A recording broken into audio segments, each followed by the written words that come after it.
President Obama made a new pitch for his $447 billion jobs bill, speaking with local TV stations in crucial swing states that he needs to win re-election. One of the reporters who interviewed the president was Amelia Santaniello of our Minneapolis station, WCCO-TV. She joins us now from the White House. Amelia, good morning. Good morning to you, Chris and Erica. During our interview, President Obama continued to press Congress to pass a jobs plan that he has so far had little success in getting through Congress. I started out by asking him if he'd be able to tell Americans that we're better off now than we were before he took over 4 years ago. We are better off now than we would have been if I hadn't taken all the steps that we took. I don't think the country is stronger yet than it was when the economy was still booming and we didn't have the Wall Street crisis and we didn't have the housing bubble burst. But we've made steady progress. We just need to make more. In the meantime, though, we still need Congress to act.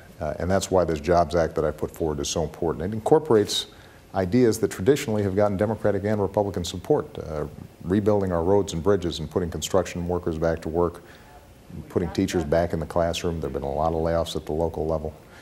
These are the kinds of things that independent economists say could create as many as 1.9 million jobs. And we can do that and still reduce our deficit. At what point does the economy become your fault, not your predecessors? It's always my responsibility. I'm less interested in allocating blame than just making sure that we're taking every step we need to move the economy forward. Traditionally after big financial crises like this, the economy takes a longer time to heal. And we've seen some progress. In the private sector, we've seen over 2 million jobs created, but it's just not enough yet to have an impact on everybody who needs help out there. And my whole orientation, what I wake up every day thinking about is, how can I make sure that middle-class families and folks who want to get in the middle class, who are working hard, carrying out their responsibilities, looking after their families, how can they end up living out the American dream? And opening up opportunity and making this economy work for everybody, not just a few at the top, that's got to be our #1 priority.